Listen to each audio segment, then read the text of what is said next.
Good morning, everybody. I am Father Larry Sudaryanto. I am now in the school of the High School of Lusaran, National High School of Lusaran, and then we are in the office of the principal, Sir Fernando Slimutan. And today we have our activity of the school because tomorrow they will end their school and then have the application until January 3. So today before we have our family days of the mass of the school, let me have the conversation with Sir Nanding that what is the school here, what is happening, what is the activities, and what he is hoping for the school. So let me greet to Sir Nanding. Welcome with our media of the Lusaran Media. So Sir Nanding, good morning. Anyway, I'm happy to have here in the school, and then we have our conversation about this one. So please just introduce your name to the public, and we will start with our conversation. Okay, then introduce yourself first. Good day, everyone. My name is Fernando Limutan. I am the current principal of Lusaran National High School. I've been to several schools already. I started being a school head at Basak Community Night High School. Then I was transferred to a mountain school, that is Tabunan Integrated School. It's the last barangay of the city of Cebu going west. And then I was reassigned to Carita National High School for 3 years. Then transferred to Regino Mercado Night High School. I stayed there in Regino Mercado Night High School for about 2 years before I arrived here in this school. Now, Lusaran National High School actually is a far school from the city proper. You know, you have to travel by bus from city proper to Pitcos, and then from Pitcos going here is through a motorcycle taxi called Habal Habal. So, Lusaran National High School has a population of about 700 students. That includes the senior high school, in which our senior high school offered general academic strand. So we have about 200 plus students for senior high school, and then about 500 students for the junior high school. Lusaran National High School actually is a performing school. Physically, the school looks better, and then my plan is to improve still, because there are a lot of parts or section of the school that needs to be improved. Okay, with the help of our stakeholders, our LGUs, our PTA, students and teachers, I hope to come up with a nice, a very beautiful school in the near future. Academically, Lusaran National High School now adopts a monthly summative exam, which they didn't have for the past years. So students and teachers are expecting to have the summative exam. It's a written exam actually, plus performance tasks that is given to the students and then to be rated by the teachers. Then we also have the usual quarterly examination, and through this examination our students don't have to provide something for themselves. Answer sheets for the summative test, answer sheets for the quarterly examinations are given, and also they are also provided with pencil.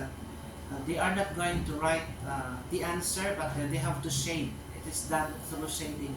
That is one of the innovations that the administration now tries to give to the students, because I understand not everyone would be able to provide themselves with these necessities. Okay, so aside from that, we are also planning to have guitar lessons for those students who are inclined with music, and that is to start this coming January. So students will bring their own guitar, and then a trainer will come here, and that will be done every Thursday. Also that day, Thursday, students who belong to different school clubs like the linguistics club, the kinesthetics club, will have to perform or to practice or to rehearse some of the performances that they would have. So if we will be successful in these guitar lessons, there are about 50 of the students who registered to be part of the group. So if it will be successful, it will proceed to an organ lesson, and then same the school will provide a trainer, and then students will have to be provided with organs or piano so that they can practice more. And then eventually, when it comes to music, later we will be organizing also a choir that is to serve mass, some celebrations, and others. For the parents' side, our PTA, Parents Teacher Association, is now so active with the help of the officers of the homeroom PTA officials. Okay, so hopefully, with your help, if you can donate something for the school can accept it. Will be providing with deeds of donation, and then you have to contact our social mobilization coordinator in school.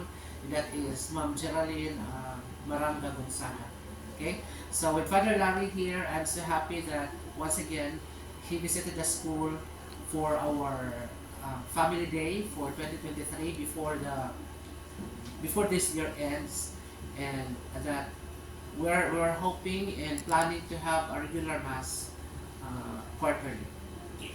Well, thank you. It is a great job, Mr. Fernando.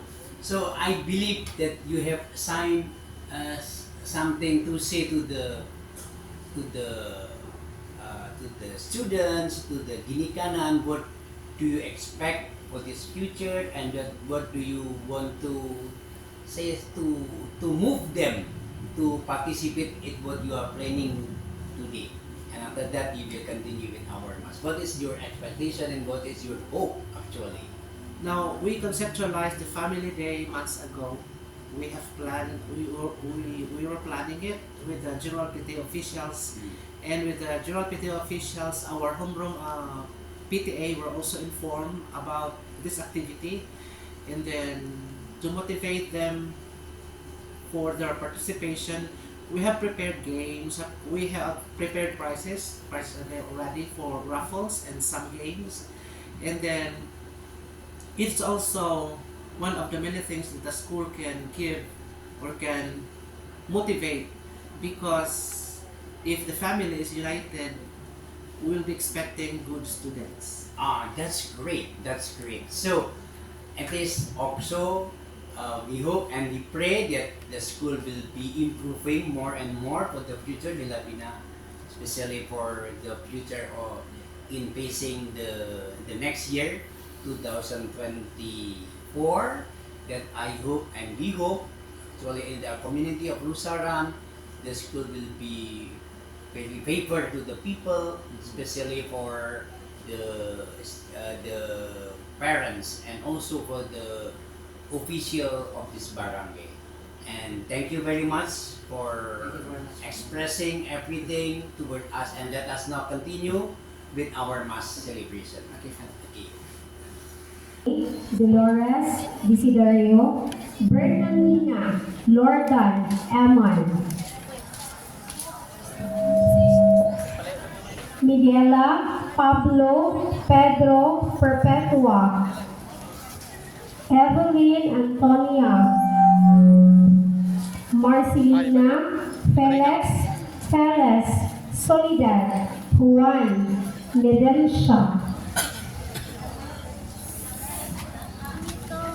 Bobby Salea, ug sa tanang kalag sa purgatorio, labi na gayud ang makalag sa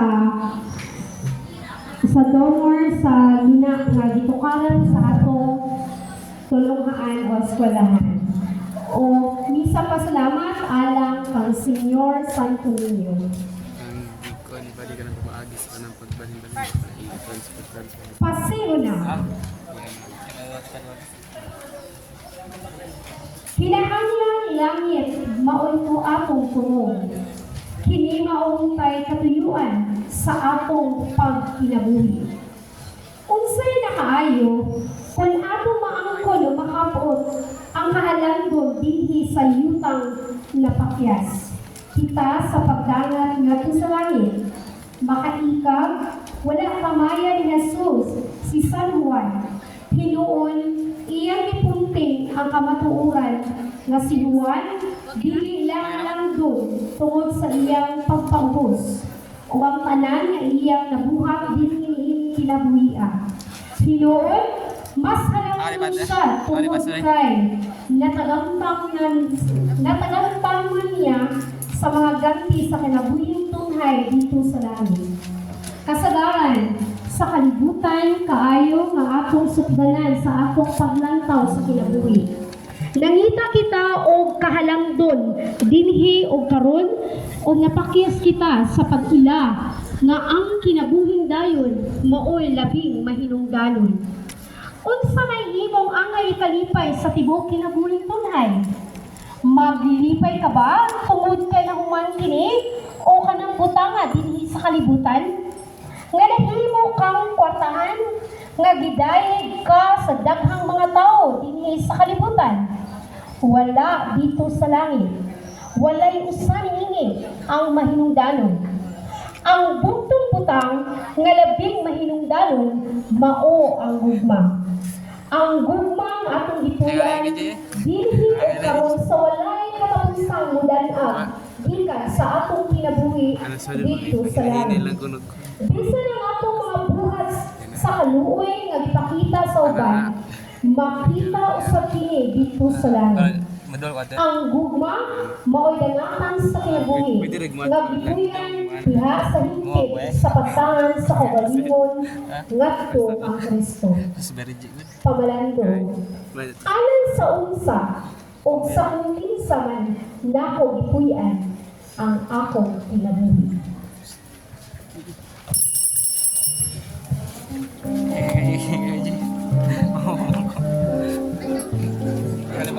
Oh, iya kan?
Espiritu Santo. Ang Ginoo maanaa kaninyo. May suon karon adlaw gisawlo kita San Juan sa Cruz, pari ug doktor sa simbahan. Siya mangisuon na tawo sa Pontiferos sa Espanya sa tuig 1542 ug gidasik siya ni Santa Teresia sa papangulo sa pagbago sa mga pari nga Carmelitano. May suon na himo siya nga batugan sa iyang kaalam o kasantos ug namatay siya sa Ubida sa tuig 1519. Ang iyang mga sinulat angay nga saksi sa iyang balaan kinabuhi. Mga suon karon adlaw sa atong eskwelahan dinhi sa high school Lusaran. We are celebrating our family days. Unya, we will also prepare para sa atong Christmas celebration. So may suon manusod kita sa atong mga sala aron maandam kita sa pasantos nga misa karon.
Dios,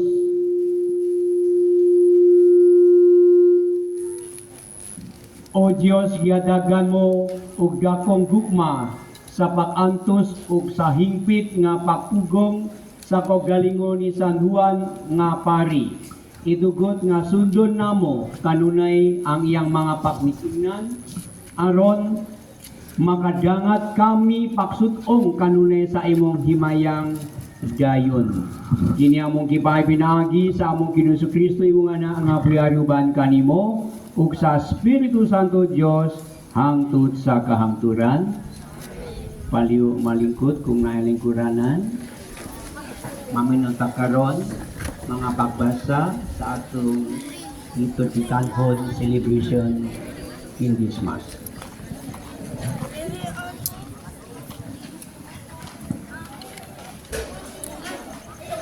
Pagbasa gikan sa basahon ni Propeta Isaias. Ang Diyos miingon, kay ako ang Ginoo nga imong Diyos, maoy naglig-on kanimo. Ako ang nagsulti kanimo.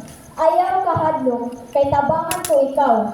Ang Ginoo nag-ingon, ayaw kahadlok Israel, bisag sama ka lamang sa ulod, kay tabangan ko ikaw. Kay ako, ang balaang Diyos sa Israel, muluwas kanimo. Himuon ko ikaw nga galamiton sa pagyo, bag-o, hait, ug duhay sulab. Giukon ug dugmokon mo ang kabukiran, ug himuon mo ang kabungturan nga ingon sa abog. Alig-igon mo sila ug ipadpad sila sa hangin ngadto sa layo.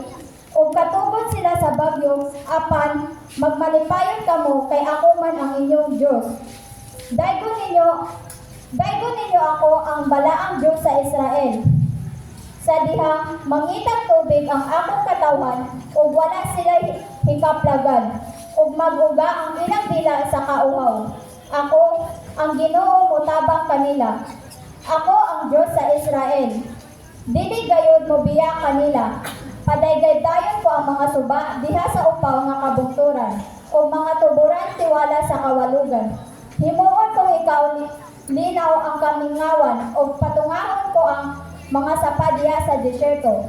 Magtanom ako sidro, akasya, merto o olibo dito sa kamingawan, ug malukop sa sipre, palo di sina, ug abuho ang kamingawan, aron ang katawhan makakita ug masayod, nga ang Ginoo, ang balaang Diyos sa Israel, maoy naghimo niini. Ang pulong sa Ginoo.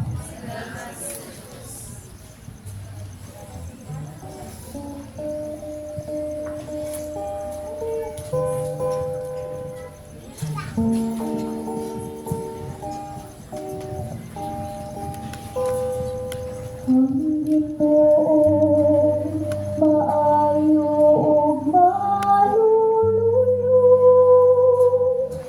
dugay masuko ug puno sa kaayo. Ang Ginoo maayo ug maluluyo, dugay masuko ug puno sa kaayo. Ibayaw ko ikaw, O Diyos ug akong Hari.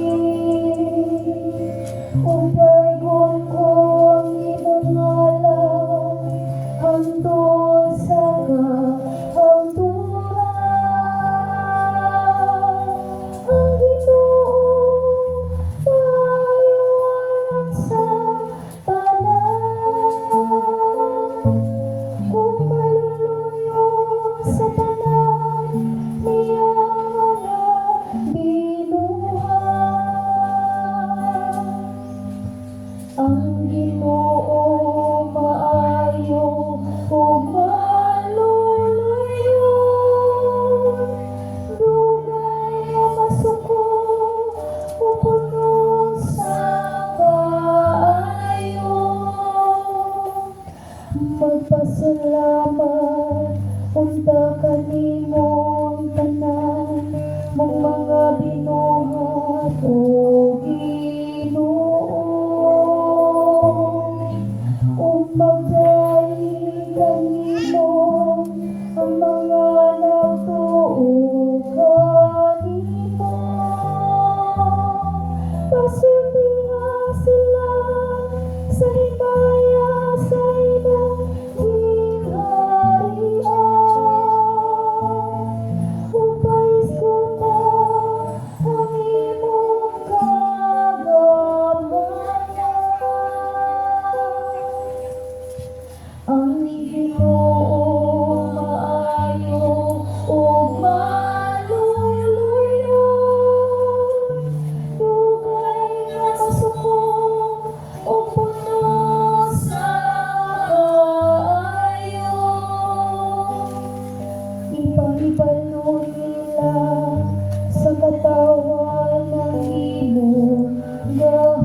Everything shall be added unto you.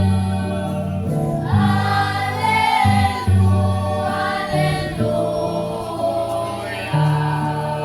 Ang Ginoo maanaa kaninyo. Kinudlog gikan sa Santos nga Ebanghelyo sumala ni San Mateo.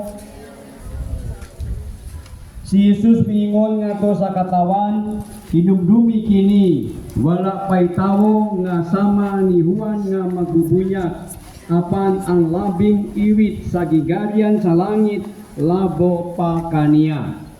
Sukat sa pakwali ni Juan hangtod karon ang gigarian sa langit nahiagom sa mapintas nga pakatagi o ang mapintas nga mga tawo nanlimbasok pakagaw niini.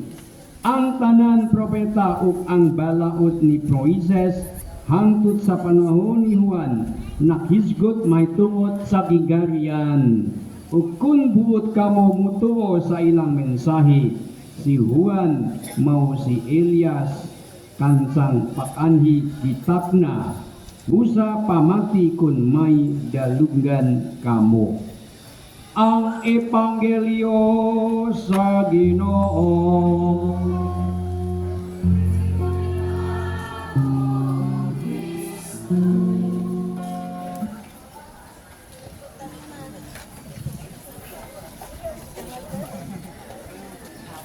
Sumaysoon ang tema sa atong pamalandong karon in the question of our family day mao ang pag-alak sa mga kaaway sa kalak, attacking the enemies of the soul. Maysoon ang tema karon na-focus kita pa sa atong gospel ganina, gingon ganina, hinumdumi.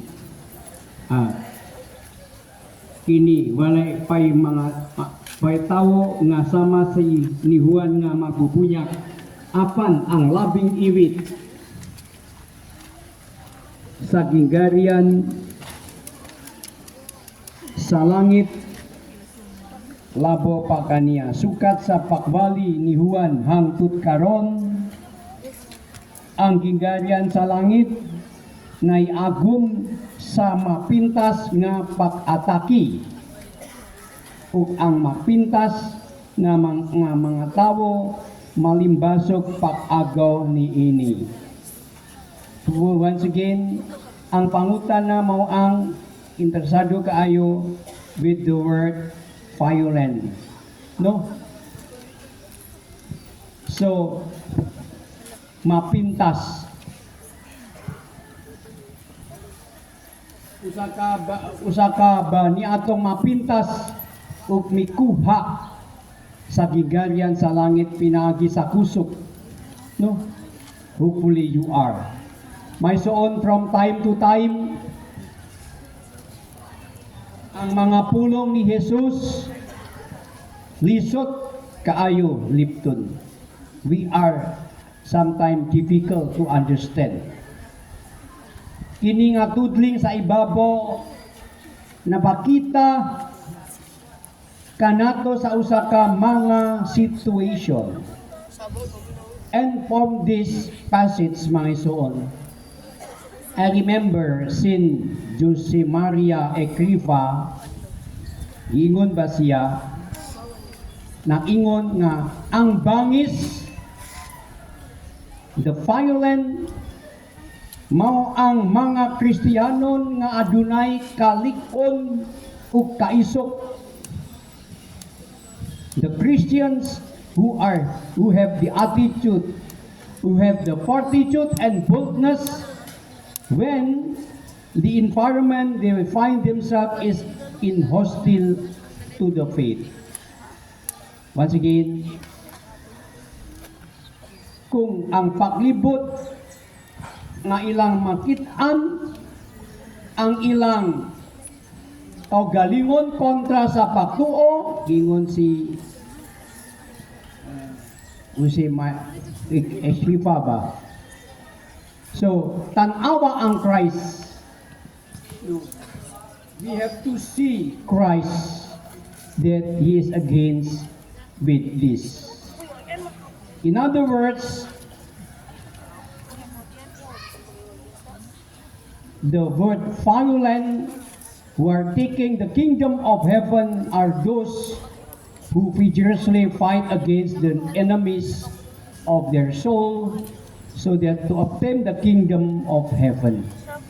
So once again, sa lain pagkasulti, ang bangis nga mikuha sa gigarian sa langit mao kadtong kusganong nakiaway batok sa mga kaaway sa ilang kalak aron maangkon ang gigarian sa langit. May suon, what I mean with what are the enemies of the soul? Unsa mga kaaway sa atong mga kalak mangisuon? Traditionally, nahisgot kita bahin sa tulo ka butang. Mao ang kalibutan, sa unot, ug sa yawa. Kining tulo ka kaaway na pahinabok dagan kapintasan sulod sa mga kalak sa mga Kristohanon nga nahingkamot sa pagkinabuhi sulod sa gigarian sa Dios. Busa unsa nato papakiaway alang sa gigarian. So pinaagi sa kusog. So once again, how do we fight for the kingdom? It is only by force sa puso. Tungod kay some translation saying that the attackers are taking the kingdom by force. Buti pasabot nga ang Kristohanon nga kinabuhi dili mahimo nga usa lamang ka pasibo. We, the Christian, this means we cannot simply smile our way to heaven. Dili nato basta-basta ba? Mupahuyon, mapahiyom ang atong dalan paingon sa langit, Ang mga kaaway sa atong kalak tinuot ug sila agresibo. So, the enemies of our soul are real, mga isuon, and they are aggressive, always going on. So therefore, we must also become aggressive in the sense that we must directly take on these enemies with fortitude and boldness of Christ. Kini ang spiritualidad ilabi na panahon sa Advento. Kung saan nato pagbuhat niini, kitang tanan,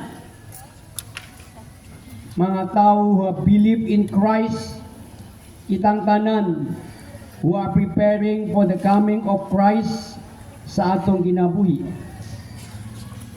We take the enemy of the flesh by fasting and self-denial.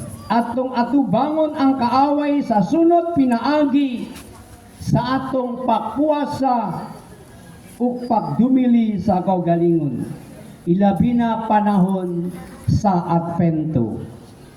We take on the world by remaining grounded in the truth of Christ, the truth of the gospel, and refusing to conform to the wisdom of the age. And we taking on a devil by becoming aware of his malicious plans to deceive us, to confuse us, to mislead us in all things, so as to rebuke him and reject him, his action in our life. And it is very important, ilabi na karon panahon, ilabi na mga katanon, that we are attacking by many, how do you call it, something that apart from self-denial.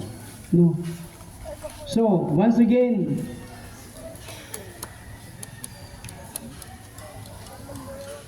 atong sa gubangon ang kalibutan pinagi sa pagpiling, pagsukat sa kamaturan ni Kristo, ang kamaturan sa Ebanghelyo nga nagdumili papahiuyon sa kaalam sa panahon ug atong atubangon ang yawa pinagi sa pakaamgo sa iyang malisyosyong mga plano sa palimbong kanato, sa palibog kanato, sa pahisalaa kanato sa tanang butang atong sa pagbadlong kaniya ug sa pagsalikway sa iyang mga buhat sa atong pakinabuhi. So karon, as a part of our reflection in this occasion of our celebration of Family Days, reflect upon your call to grow in fortitude and boldness so to combat those enemies that attack within. Unsa man the enemies, it is sa atong kaugalingon. No? So fear is useless in this battle. Confidence in the power and mercy of our Lord Jesus is the only weapon, mangisuon, we need. Ilabi na karang panahon sa Advento. Rely upon Him and do not give into the enemy, to the many ways that these enemies seek to rob you of the peace of Christ. So may soon, kini mo ang atong, how do you call it, atong spiritualidad, ilabi na kitang tanan, mga tao who believe in Christ, who welcome Christ, the coming of Christ into our heart. So miss the celebration, ilabi na sa atong eskwelahan dinhi sa atong komunidad sa Lusaran National High School, will taking care of this, always grounding the truth of Christ, the truth of the gospel, and refusing to conform to the wisdom of the age, and becoming aware of the malicious plan of the Yawa, of the Satan, to deceive us, to confuse us, and to mislead us in all things. Ilabi na with the instrumento of the mga gadgets of the internet internet, ilabi na with all the news coming from the internet, that we cannot control sometimes ourselves because we are already influenced with the pleasure that we may have. May this celebration, ilabi na our komunidad sa Lusaran National High School ready to face 2024 with the true spirit always in Christ. Amen? Paliho manindot for the prayer of the faithful. Diha sa paampo, nangamuyo kita alang sa katawan, sa kalibutan, ug sa ilang mga panginanghanglan. Moingon kita, Diyos sa pasaylo, pamatia kami tanan. Diyos sa pasaylo, pamatia kami tanan.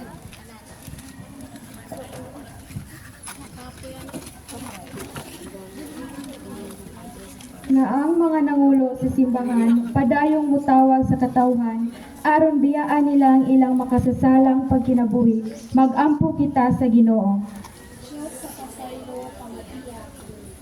Nga ang mga tawo nga gisaunan sa pagmando mupatunhay sa kalinaw dinhi niining atong panahon, magampo kita sa Ginoo. Diyos sa pasaylo, pamatia kami.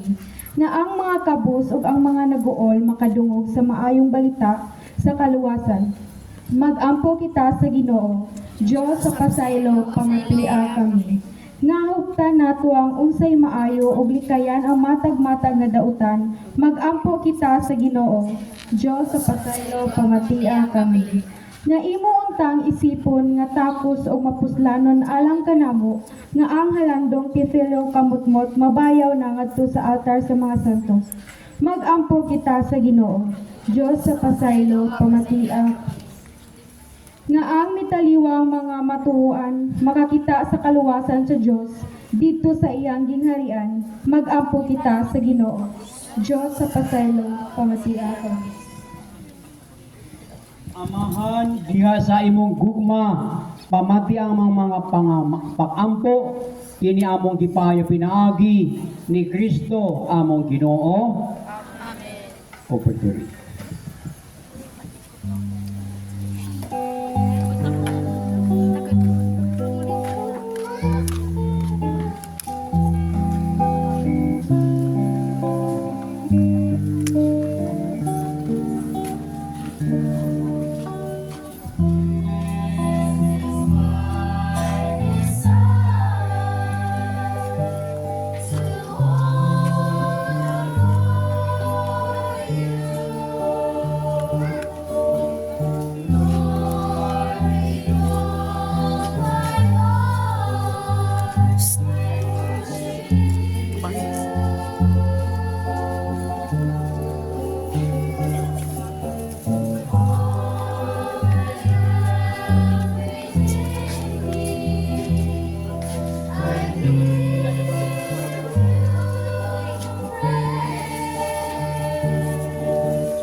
Mga isuot, pag-ampo kamo aron ang iyong sakripisyo, dawaton sa Diyos nga Amahan, magagagahog sa tanan.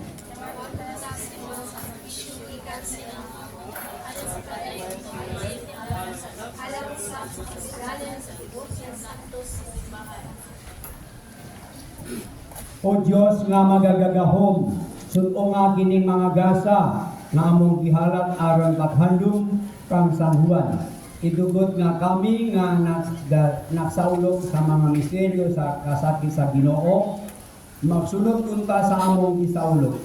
Kini among gipapinaagi ni Kristo among Ginoo. Ang Ginoo maana kaninyo. Ibayo ang inyong mga kasing-kasing. Mapasalamat kita sa Ginoo atong Dios. Angel ug makaron gayud nga kami mapasalamat kanimo santos nga Amahan. Dios nga tunhen ug magagagahom sa tanan sa among papasidungog kang San Juan de la Cruz. Ang iyang ginabuhi ug pagtulun-an naghatag kanamo og bagong panglantaw sa misteryo sa krus ug adaugan ni Kristo. Iyang kaming gitudloan sa paghulip sa unsay kinahanglan sa pag-antos ni Kristo ug pag-ambit sa pasangyo sa kalipay sa iyang pakabanhaw. Linikon ang kasing-kasing sa buhing kalayo sa imong espiritu mitunga siya diha sa kangit-ngit ngato sa kinatunyan sa Dios nun mapakiusa samtang giawitan niya ang imong gugma nga mao ang labing mahal nga bahandi sa simbahan. Busa sa among kalipay nang-awit kami sa imong himaya uban sa panon sa mga anghel.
ko kinuang kuburan sa tanang kasantos, ipadala imong espiritu aron sa mga gasa, aron mahimog ka mga labas ug dugo ni Hesus Kristo among Ginoo.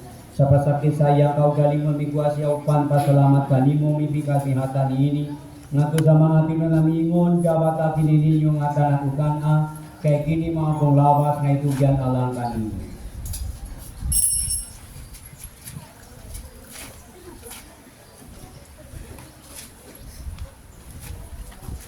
Sa samang paagi tapos ang panihapon ni Kuasya sa kalis, ipasalamat kanimo papusab ni hatani ini ngadto sa mga tinamingon gabata kini upang inom kamungatan ng tigani ini kay kini mga kalis akong dugo sa bago tuyang kasabutan ang dugalang kaninyo ug alang sa tanang mga tawo aron ang mga salamang pasaylo buhata kini aron pagayusan.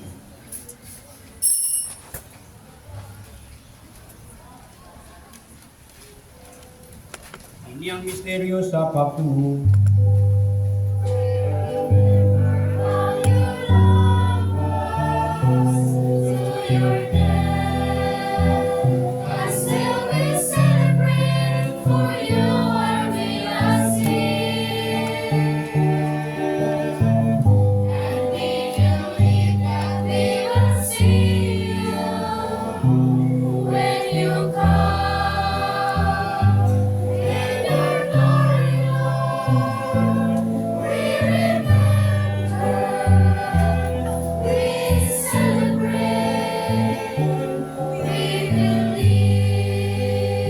Paghandom sa kamatayon ug pagkabalo sa Kristo nagahalap kami kanimo amahaning pansa kinabuhi kali sa kaluwasan.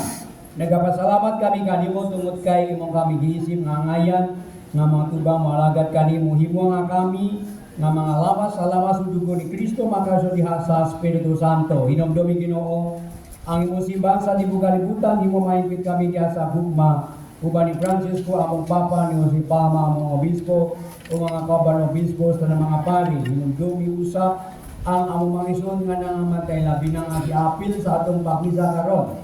Malumot na bato sila kung ang tanan nangamatay diha sa imong kaluoy dat asa tanan sa pasugayat sa imong namong. Kaluoy kami tanan himo kami ang ayan nga makamin sa kinabitud uban ni Maria ang inahan na ules sa Dios uban ni San Jose iyang bana uban sa mga apostoles usa ta ng mga santos na nagatuman sa imong kabung sa katuigan uban kanila amo iko nga daygon o kamo iko nga di man pinaagi ni Hesus Kristo imong anak pinaagi kaniya uban kaniya uliha kaniya giatag nga kanimo magagato nga amaham diya sa kausa sa Espiritu Santo ang talugimaya hangtod sa kahanguran.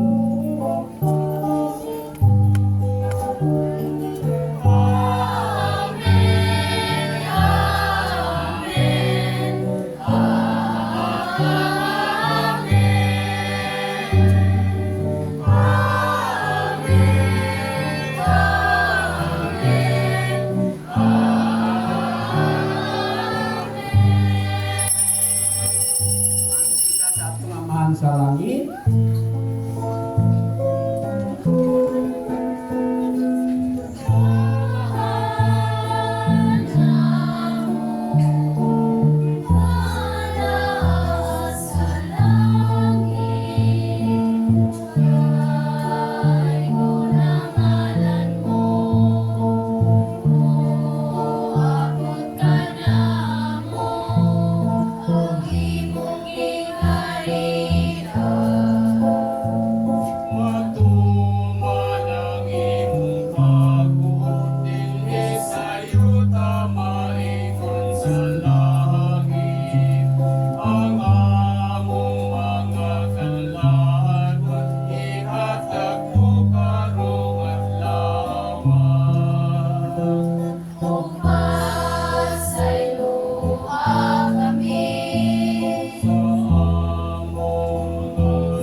bangan sa mong kaluoy, mahalikay kami kanu sa sala ug may layos na kasamo santang, nagapaabot kami nga malumod sa babalik ni Yesu Kristo among manunubos.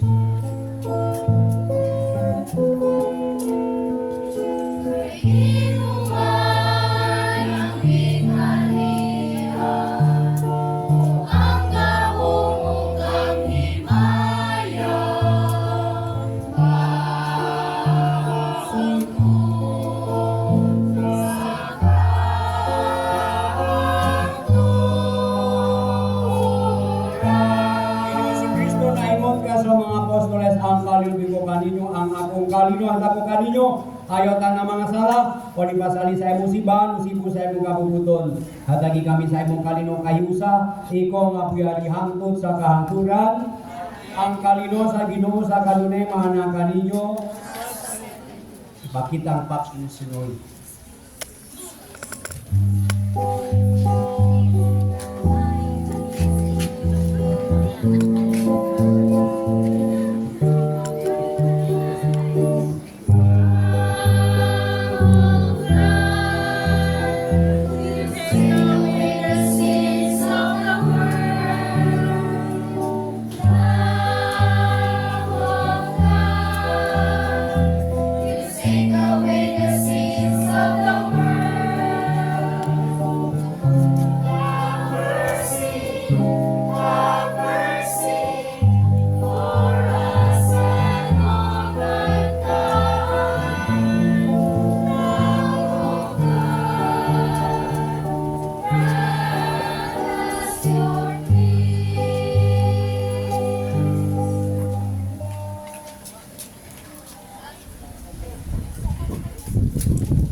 Inimang Kordero sa Diyo nagabangtang sa mga sala sa kalibutan, bulan gidapit alam sa panihapon sa inyo.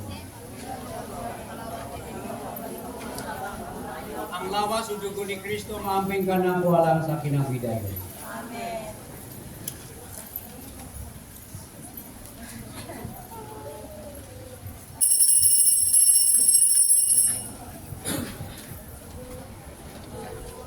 Amen.